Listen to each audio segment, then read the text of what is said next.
Hello and welcome to Undercommon Taste. This is a podcast where we create and discuss homebrew content for tabletop RPGs. Them some thick squiggles. I didn't think you were actually gonna do it. Yeah. I had a quote all picked out and it was all topic appropriate, but nope, them thick squiggles.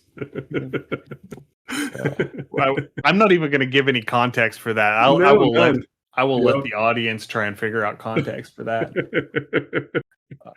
Anyway, it's going to be that kind of episode, boys and girls. Just buckle in. It's going to be fun. Let them squiggles do the squiggle things. So I'm Ian Woodworth. I'm joined by my co-host James Daly. And today we are not talking about squiggles beyond what we already have. We could be, actually. Maybe. James had an idea for an episode that he wanted to talk about, and I liked it, and so I decided we were going to go ahead and run with it. Today we're going to be talking about running pacifist characters. Yeah, I think this can be an interesting take, especially for some of our more veteran players at the tables. Most of our tabletop games tend to be more or less combat simulators, and especially with later editions, there has been a push for roleplay. And even throughout history, even in times of war, there have been great stories of pacifists serving a role within combat or otherwise without actually enacting violence. And this is kind of like the polar opposite of, session one murder hobos that everyone kind of thinks they're going to do on their first session, like I said. So this is something that a more veteran player is going to do. It's going to take a bit more finesse and kind of planning and thinking. It doesn't mean your player has to be all flowers and sunshine, but your player should strive to do absolutely no physical damage to any opponent. Right. And honestly, there are grades of pacifism. Yes. And I think we can talk about that here in a little bit. But playing a pacifist character is going to be more or less difficult depending on the game you're playing. Very true. If you're playing a game like Warhammer Fantasy, yeah. I don't know how you would do that. Yeah, that's probably not going to go. Because I think that trying to play a pacifist character in a game like Warhammer Fantasy, I think that is just so antithetical to the ethos of the game that it would be disingenuous to the other players at the table to try to do it. Yeah. Without a substantial conversation and understanding with everybody else at the table. That is something that is definitely going to require buy-in from everybody, the game master and all of the other players, in addition to the person who is running this character. But you have other games, the more story-driven the game is, generally speaking, the easier it would be to run a pacifist character. Yeah. I think it would be really interesting to run a pacifist character in something like Monster of the Week. Yes, that would be quite interesting. Someone who is maybe like an anthropologist or a researcher or, a cryptozoologist or whatever you want to run with, but someone who is an academic and not a fighter. And so while they have access to the kick some ass move, they just decide not to take it. Decide not to use it. And yeah, there may be some tension there with those sorts of decisions, but I think that would make an interesting character for a storyline. Yeah, absolutely. And then you also have games like Fate that are hugely, almost exclusively story-driven. You've got games like Brindlewood Bay, where you're basically playing as a bunch of dowagers solving eldritch mysteries. I think that would be a game that would be relatively easy to play a pacifist character in. Yeah.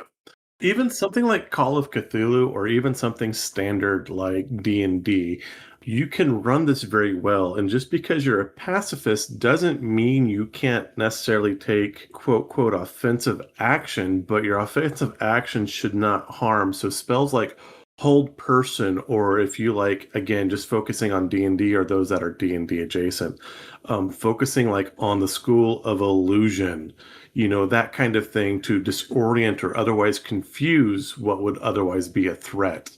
But figuring out a way to solve your combat issues or to extract yourself from combat without, throwing hands is kind of the goal. I mean, there are all sorts of different ways that you could in D&D play a character that is still effective in a party composition, that is not hindering the party, that is still contributing to everything, and is a pacifist. Most of them will require being in an at least half caster class. Yes. Um, Yeah, you because couldn't go a full melee focus class and still do that, I don't think. That wouldn't fly. I mean, I can see ways that you could do it, but they would require an awful lot of very careful play. Yeah. I Um, mean, those charisma checks would be crazy. and and also, this is going to play into what kind of pacifist are you? And I think that's a conversation we're going to have here in a minute. Right now, we're still talking about specifically magical characters, Right. different archetypes of magical pacifists that you could play in a game like D&D. First one would be, this is one for clerics, like the combat medic. So Yeah. their whole arsenal is heal spells and buffs and debuffs.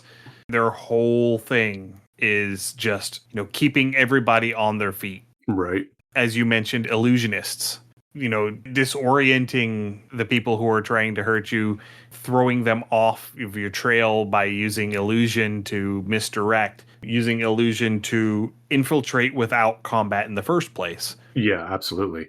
Making them think that even just approaching you using, what's hallucination, where they think the ground Yeah. next to you is hazardous ground, so they can't cross. So they're just unwilling to even approach. So that plays into the next one, which is enchanters. Yes. So, because hallucinatory terrain is one that kind of straddles that line, whether it is an illusion or whether you are making them think, whether you're tricking their eyes or you're tricking their, inside their brain. Right. Whether it's external or internal, this illusion. But enchantment, that's all of your charm person, your dominate person. And I think most of your major buff spells, improvability? The one that used to be broken out into the 6 different spells for this. Yeah, like Eagle Splendor and Bear Strength and Cat's Grace, and I know all of those, but yeah, it might be improvability now. I miss the individual spells. Yeah, but those would all fall under the enchantment school. A fun one could be transmuters. Yes. Because that would be things like transforming the other combatants with spells like polymorph. Yeah, everyone's a bunny. Or placing or removing obstacles. So things like control flames, control water, mold earth, earth to stone, gust of wind. Yeah. Spike growth and plant growth are both transmutation spells.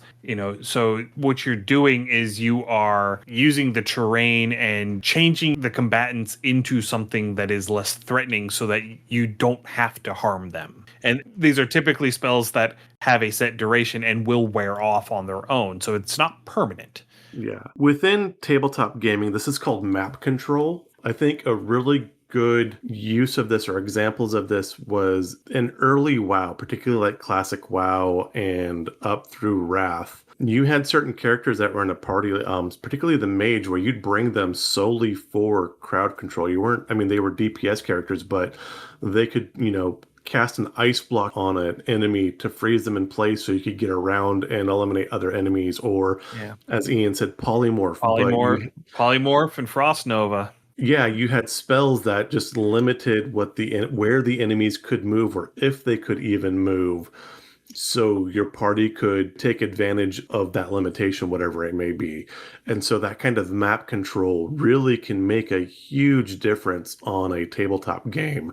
Because if they can't come over here and they're stuck in a corner, you can approach them, the party can approach them at their leisure or just leave them behind if needed. Yeah. And then one that I had that was be kind of a gray area would be necromancy. I was thinking the same thing. How were you thinking with necromancers? Where were you going to go with this one? I was going to go along the lines of, they don't attack the living. Okay. Their exclusive prerogative is the elimination of the undead. Okay. The elimination or subjugation of the undead, depending on their alignment, right? And I could see that. I honestly could see a lawful evil or a neutral evil necromancer, building that framework in their mind so they are convinced they are doing the right thing. And necromancers don't kill people, minions kill people. Well, and I'm trying to remember the term. I think it's the death guides. They're clerics of. Oh, I'm drawing a blank. He's a lawful neutral death god. Kelmvor? Kelimvor, Yeah. yes. Okay. Yeah, so Kelimvor, the clerics of Kelimvor, I think are called death guides. I got close. They're actually called doom guides. And so their whole thing is to ease a person's passage from life into death and to find and dispatch non-consensual undead. Okay. Right. And so they are necromancers. There is no if and or but about it, but they have a very strict code of conduct, a very strict guidelines around what they can use this divine death magic for. And so I think that having a character following that sort of archetype, following that sort of guidance, would be a very interesting character to play. Yeah, I think that could be really fun to play. The other thing that I was initially thinking with necromancers is Wizards of the Coast have brought back aura effects. So things like fear and terror, those are generally found with necromancer classes. And using those effects to, again, control the map and keep people away. So, like, they just won't approach you because they're frozen or running in fear. Right, yeah. I was going to say one other IP that I think playing a pacifist would be really interesting would be Vampire the Masquerade, and especially something like a Malkavian or a Toreador pacifist would be super interesting. Yeah, I can see that. Or even it would be kind of an interesting thing to see like a Ventru. Okay, yeah, definitely Ventru, yeah. Pacifist. Just because they view themselves as being so high and mighty and above everybody else, right? So superior that I can see them, and it would be sort of a self-aggrandizing thing, even. Absolutely, yeah. Especially if they're like fairly far on that path back to their humanity, like they were at like 7, 8, or 9 of their humanity points. And so they elevated themselves almost to a point of narcissism with their pacifism. Yeah. Oh, that would be fun. Oh, that would be fun. I could see that being an NPC the DM would play and the party trying to do things to tear them down or to get them to lash out, break their pacifism and perhaps the masquerade at the same time. Oh, that would be a fun story hook. Yeah, because I would see that as being someone who would be like a fairly high-ranking member of the Camarilla court. Yeah. In whatever city you're playing in. Yes. Not the prince. It couldn't be the prince, I don't think. I don't think the prince being the pacifist would fit as well. Probably not as well, no. But yeah, definitely someone high up a muckety muck. Yeah, I mean, we're not talking about their seneschal. We're not talking about their scourge. We're definitely not their scourge. Yeah, or the sheriff. Yeah, You cannot be the scourge of a prince and be a pacifist. That contradicts your job description. The Malkavian might with madness. It would be very delicate, but maybe. Yeah, that'd be a really weak. So. Yeah, that'd be a sketchy line to walk. Because that Malkavian would have to get to the point where they were made the scourge in the first place. Yeah, and there's that and too. Getting made a scourge, getting made the scourge is not something that somebody who does not just straight up kill people. Fair, yeah. Gets. If you don't dirty your hands, you're not getting that job. Absolutely not. like my character in the last vampire game that we played was a Brujah. His name was Jimmy Nardello, and that was his goal. That was his ultimate goal. His ultimate goal was to rise through the ranks and become the scourge of the prince. Oh, that would have been fun. And unfortunately, we only got like 2 or 3 sessions in that game. But that was his ultimate goal, and I would really love an opportunity to get another game together and to play as Jimmy again. Yeah. Because Jimmy was just a fun character. I loved his concept. Yeah. He fucking hates the La Sombra. But Jimmy, not a pacifist. Oh, absolutely not. He ran with Al Capone. He's a World War I veteran. He Yeah. ran with Al Capone. Yeah. But again, going back to the pacifist, though, it is, again, trying to figure out what level of pacifism you want to be, the reasons for your pacifism. And honestly, as a player, I would talk to the DM about maybe giving small bonuses for maintaining that philosophy and definitely penalties of some sort if you do break your pacifist role. Yeah, especially if you're playing a pacifist who is a cleric, a paladin, or a warlock. Yes, absolutely. 1000%. Because those are the three who are drawing their magical abilities from an entity. They're gifted their powers. And so if you don't follow the rules associated with those powers, you lose them. Yeah.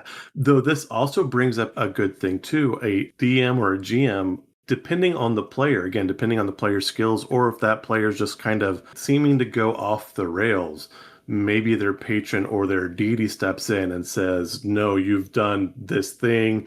Here's your punishment. You're going to be pacifist for the next 2 weeks or whatever that time frame is, next 40 days. Yeah. No violence. And you have to go through. I'm kind of thinking it was Belkir in Order of the Stick, where he got the mark of Yes. pacifism on him. Yeah, that was a fun arc. Yeah. I'd forgotten about that. That was Yeah. I just remembered. I just remembered the Kobold town. yeah. Population, And just enough. yeah. And I love the fact that he wore the lead sheet necklace Yes. to block detect Detect evil. alignment. Yeah. Yeah. I really need to go back. I started a reread on those and I stopped. I need to go back and just do a full reread because that is a fun adventure. Yeah. I was caught up at the point where he had his injury because at one point God, this would have been almost 15 years ago at this point, I guess. Ian's But old. the comic has been running for a long time too. But there was a stretch of time, it was like 9 months where it didn't get updated. And Yeah. there was no word on why it wasn't getting updated. And then he finally came on and he shared a post where he had tripped and fallen through a glass top table Yeah. and had severed tendons in his dominant hand. Yeah. And so he had all of this time been going through surgeries and rehab to be able to draw again. Right. Yeah, no, I recall that. That's about when I stopped reading too, unfortunately, just because there was such a Yeah. huge gap of when he was putting so- stuff out. And that was around issue 1100 or 1200, somewhere in that Something like that, neighborhood. yeah. But yeah. Anyway, we are We This- are this- rambling at this point. yeah, we are. This is not an Order of the Stick episode. Chaos woohoo. Yeah, chaos woohoo. So yeah, types of pacifists. This is definitely something where there are grades of degrees of pacifism. The broadest and least limiting would be refuses to kill another living creature. Yeah. So this would mean that you would still be allowed to kill undead. You'd still be allowed to do constructs, elementals, extraplanar beings, anything that was not a living creature native to the material plane. Okay.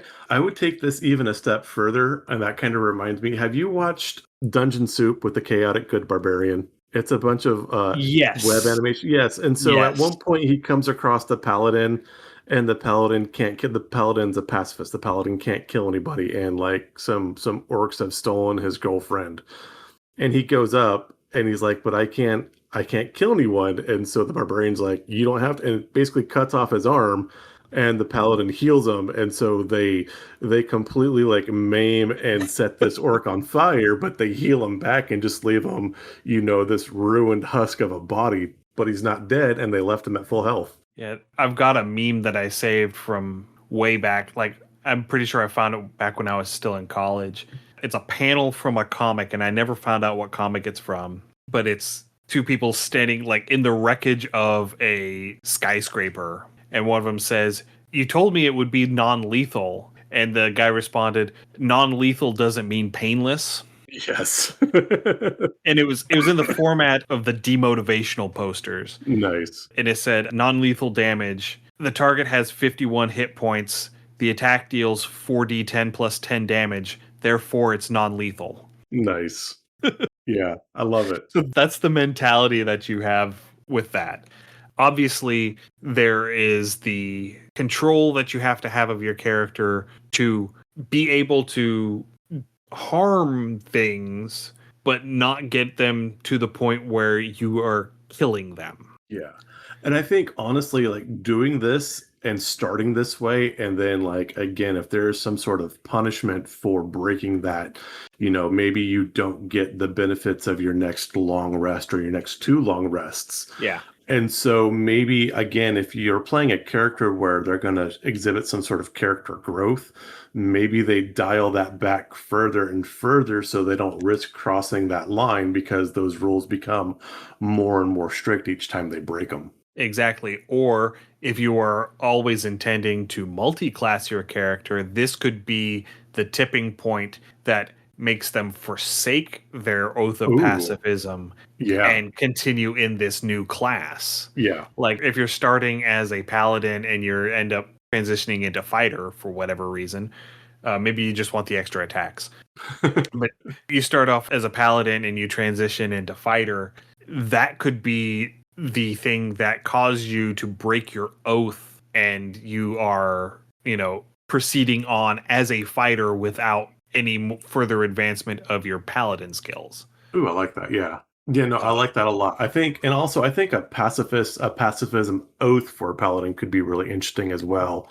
yeah. Maybe that's something we could workshop in the future, literally an oath of pacifism, because you could do a lot with a paladin in that way, the same as a cleric. But Yes. making that a point where you become an oathbreaker paladin would absolutely be very interesting. Right. Yeah.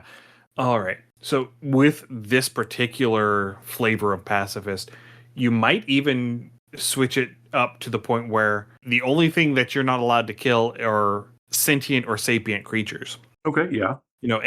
Anything with a mind, anything with a soul. So like just the common beasts, yeah, you can kill those. You need some bacon. You know, you get attacked by a wyvern walking between towns, yeah, you can kill that wyvern. You get attacked by a dragon, Ooh, yeah. suddenly that line is there and you're not allowed to kill that dragon Yeah, because it is no. a sentient creature. Ooh, I like that. Yes. And so that would end up becoming a character where you have to figure out where your line is Yeah. and come to terms with, if you cross that line, how do you come to terms with that? How do you reconcile that? Yeah, absolutely. If you have a table of friends that you know well or you've played with for a while, and this is absolutely something you can discuss on a session zero, but moral quandaries can be a fascinating thing to explore during gameplay. Yeah. I mean, that's what makes Superman interesting Yeah, because nobody has the physical wherewithal within the DC Superman comics to actually really stand toe to toe with Superman without a whole bunch of extra magic and gizmos and gadgets. Just in a man on man fight, there is no fighting Superman.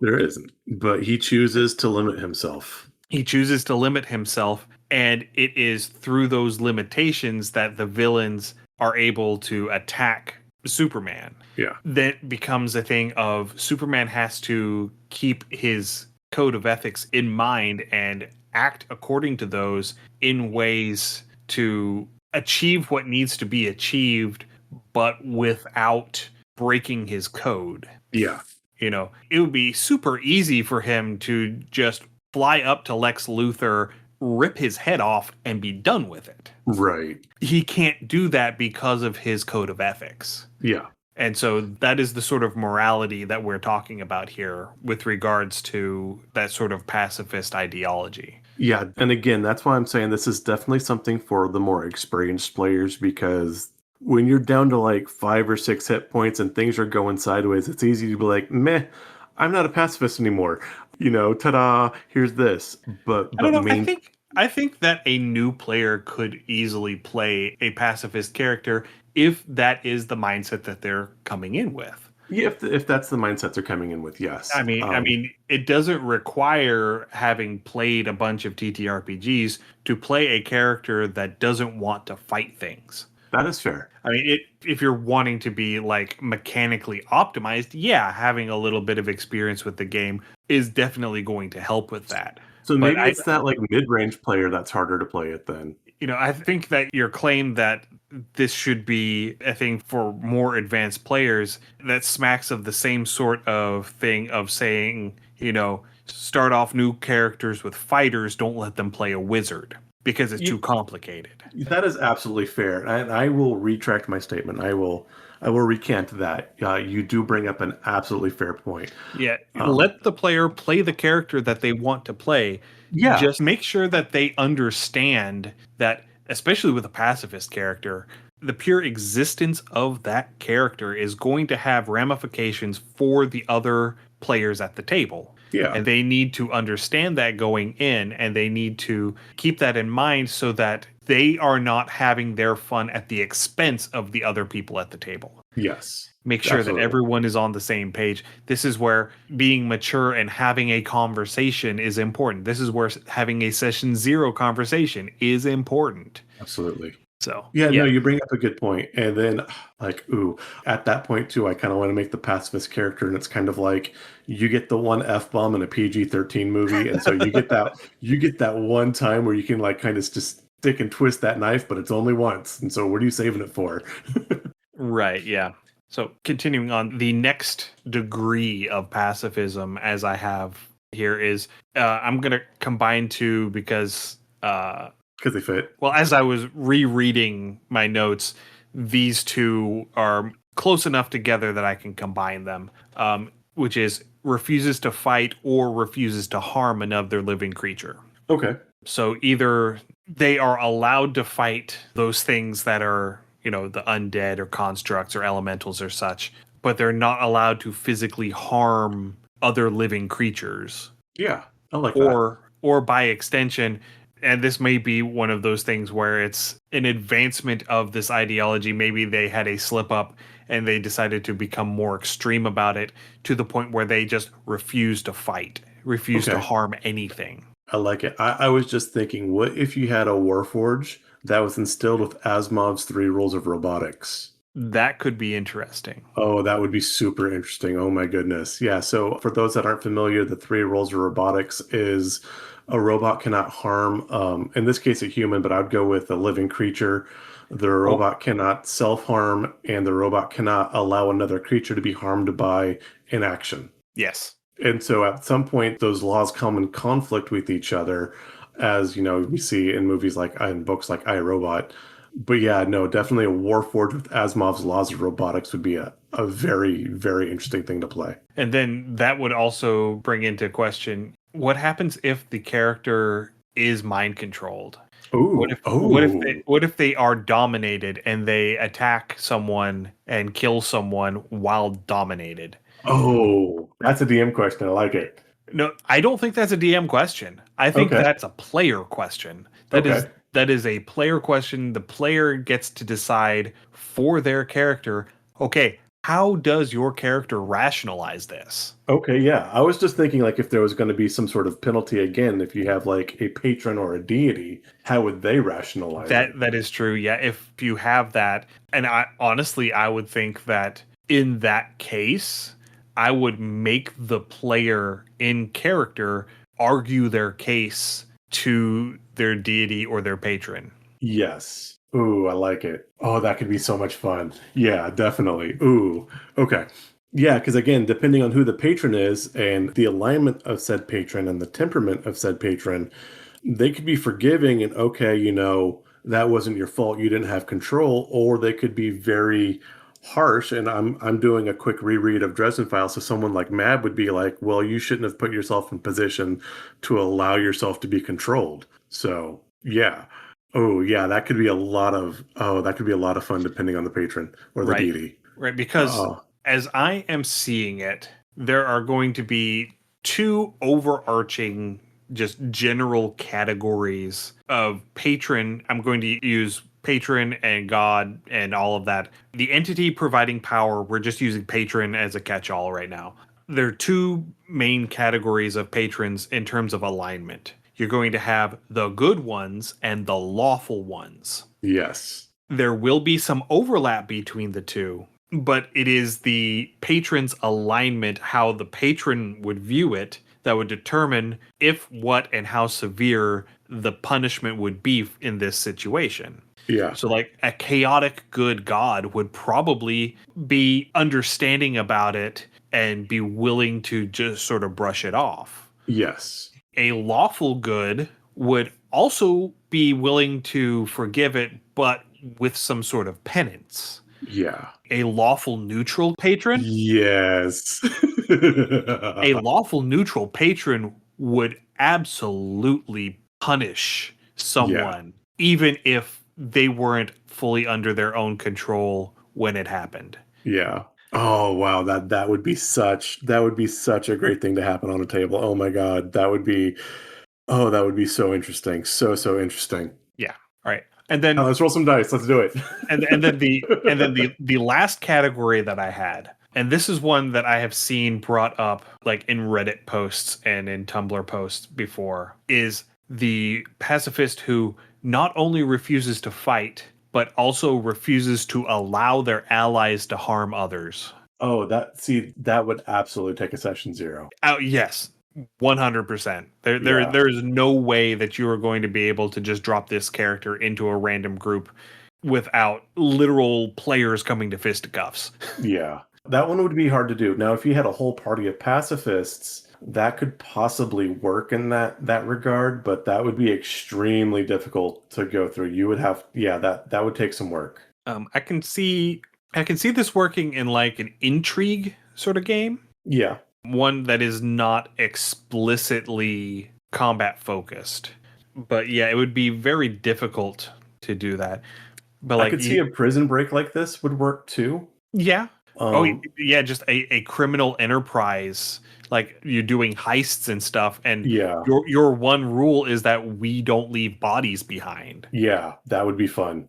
And so figuring out how you're going to get in, get the mark, get out without having to attack anybody. Oh, here's the story hook. I've got the story hook. Okay. You have a paladin and you have a party of rogues, and they are all convicts, and he is transporting the convicts. He's the parole officer. Yeah, and he has to keep them basically in line and out of as much trouble as possible, getting them from town A to town B. Yeah. Okay. Yeah, that would work. It would work. Again, everyone would still have to be on the same page. It would be difficult, but it could be, if playable, it would be fun. It would be definitely interesting. I do like the Thieves Guild idea as well, especially like if they were like a hoity-toity, like Pink Panther high-end type thing, like they're robbing just the rich because they're all aristocrats as well. Very Ocean's 11 sort of thing. Yeah, I like that. Okay, definitely playable. Yeah, definitely Ocean's 11 and not Joker at the beginning of The Dark Knight. Yeah. Very different movies. Very different heists. Yes. So yeah, those are the ideas that I had, because the Reddit or Tumblr post that I can recall seeing that really epitomizes this is the one where someone is talking to the life domain cleric, and this life domain cleric is a pacifist and they are not attacking anybody. You know, they're just there to heal and keep everybody topped up. And someone brings up the point of, well, are you really a pacifist because you're going in here and you are facilitating all of this violence? Right. Like, these people would not be able to dish out all of this violence, to kill all of these people, if you were not there healing them. Right. Of their wounds as you go along. So you are complicit in this violence. Yeah, no, and that again comes back to, that is something, if you have a character that's playing like a battlefield medic pacifist character, that is something that you could bring up from an NPC to again develop some of those moral quandaries for your players to wrestle with. Yeah, so that would be another thing for, like, if you're playing a cleric, if you're playing a life domain cleric, what other aspects of this god are involved here? Yeah. So if you're talking about a god like Saint Cuthbert or Heronius, who has war as one of their subdomains, being a combat medic, being out there keeping the soldiers on their feet and fighting, that is perfectly acceptable to them. But if you're doing a god that's more like maybe Palor, who is a little less militant. Although there are lots of paladins of Palor, Yeah. there are lots of smashy clerics and paladins who are clerics and paladins of Palor canonically and within the fan base. But you could have a god like Palor, who's a sun god. They're less tied to this war domain, and so they might have more of an issue with it. And then you could have someone who is, a chaotic good god, who is like Ilana, who is a goddess of the wilds, and all of this wanton death and destruction is absolutely not okay with her. Right. Yeah. So these are aspects that you can dial into, and you can use story elements to further accentuate how it's going to play out. Yeah, no, I think, and I said all of these would be super fun to play. Like I said, it does take a bit of thinking. It does kind of crank up that difficulty level a bit.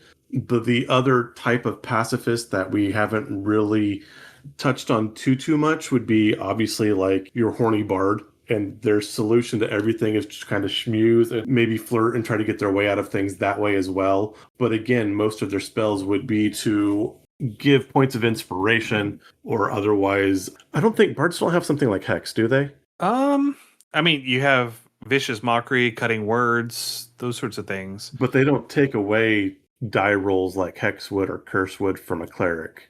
Like I know you have hex from a cleric where they take a -1d4 to their rolls. Bane. Okay, yeah. So something like Bane where they're I think it depends. I don't think it's on the default bard list, but okay. I think that there are some of the subclasses that are capable of casting Bane and similar spells. Right. Um, But Actually, I playing happen. Yes, it is on the bard list. Okay, excellent.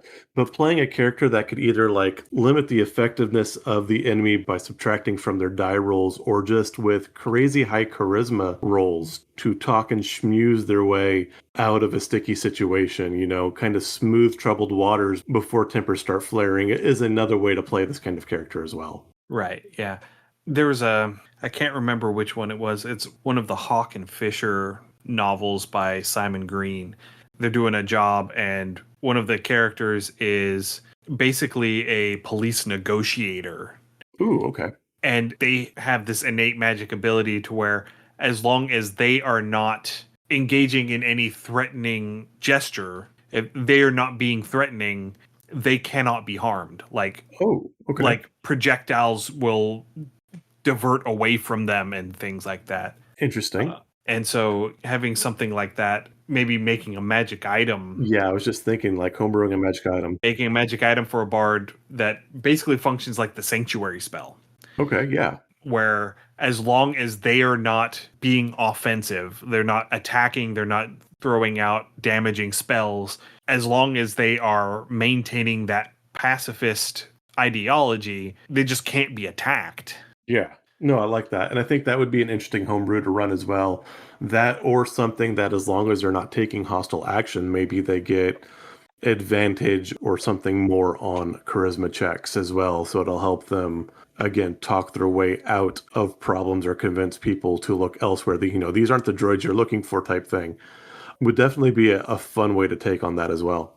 Yeah. All right. I think I've reached the end of what I had for talking points for tonight. Do you have anything else you want to bring up? No, I think that's it. And again, we did focus again a lot on the D&D and the cleric spells. Something like Kids on Bikes, something again more story driven. Oh yeah, Kids on Bikes would be easy to play a pacifist. Yeah, it'd be much in. easier to play those and that kind of things. Old Gods of Appalachia could be very workable as well. Yeah. With different systems. Yeah, but with Kids on Bikes, just even narratively, it's easy to be the kid that doesn't fight people. Yeah. It's easy to be the kid that gets beaten up by the bullies because you won't fight back. Yeah. I'm not recommending that you do that. Right. But it is easy to be that character. Yeah. In that case, I'd almost want to go full Shaggy on that one and actually play the kid that's a full-on coward and instead of fighting just turns and flees. Oh, yeah. Yeah. That would be... That probably would be the same character, Yeah, very likely, yeah. They would run away from danger, and if danger caught them, they wouldn't fight back. Yeah, they just kind of fawn or freeze. Yeah. Yeah, definitely that. I'm thinking, again, that would be a fairly interesting character to play. It wouldn't be the one I would probably jump to first, but It would be a challenging way to play, and I think it would be a fun experience on the table. All right. Well, in that case, thank you everyone for listening tonight. If you have any comments, suggestions, or ideas, send us an email undercommentaste@gmail.com or come join us on our Discord. You can find a link to the Discord as well as a link to our itch store, undercommentaste.itch.io, through our website, undercommentaste.com. Thank you for listening. We're so very happy you found us. If this is your first time listening, you can find our other episodes where we'll do deep dives. We do home brews. We've been working on kind of like a pre-alpha brainstorm for Ian's game Post-Apocalyptia. We've talked with other game creators, but you can find us at Undercommon Taste on your podcatcher of choice. Next episode is going to be our 6th anniversary episode. Dum, dum, dum. Nice. And it's going to be on Terraskmas again for the first Yay! time since we started the podcast. The stars have aligned once again. They have. And I mean, that is the reason why we started the podcast when we did. Why this podcast is on Wednesdays is because that's what day of the week Terraskmas was on that year whenever we started it. So for next episode, we are going to be having a one-shot game. We're going to be playing Raccoon Sky Pirates. I am still not going to tell you who's going to be in it because we still have to finish finalizing schedules and everything. So just in case, in the very unlikely event that we have to sub somebody out at the last minute, I'm not telling you who else in that game. It's going to be fun. And then after we get done with that episode, because our anniversary episode is going to be episode 199, the following episode on the 23rd of September is going to be episode 200. Nice. And we are going to be doing another one shot for that game. And we're going to be playing Pirate Borg. Yes. And we have finalized the guest list. We have figured out a date. We have not recorded yet. And so until we record, I'm not disclosing anything. The contracts are signed and the souls are in escrow. Right. Although I think because as of right now, the recording date that we have set is actually after the release of next episode. I think by the time we're actually recording the Raccoon Sky Pirates game, we will be able to disclose who is in the Pirate Borg game. Okay. I think we will have everything ironed out and set by then. Perfect. So, but anyway, that was a lot of rambling to say that we have 2 actual plays for the next 2 episodes, and we're not telling you who's in them. Neener. We know something you don't know. You don't. Oh, wait. Yeah. I will say everybody who is going to be in games, they are all members of our Discord. So if you come and join our Discord and you look at the members list, you might be able to figure out who it is. Maybe. Just maybe. Now, granted, we do have a larger member list than the roster for these games, but I'm digressing again. We need to just go ahead and wrap up. So thank you, everyone. Stay safe. We'll see you in 2 weeks for our anniversary. Let's get ready for Uncle Terry and happy gaming. Thanks for joining us for another episode of Undercommon Taste. Our theme song is Massacre Ann, written and performed by Mary Kroll and used with permission. You can find Mary online at marykroll.bandcamp.com or on Patreon at patreon.com/Dr. Mary C. Kroll. Our logo is by David Sutherland. You can find more of David's work on deviantart.com/David Sutherland or on instagram.com/Willex_73. We'll be back in 2 weeks, so stay safe and we'll see you then.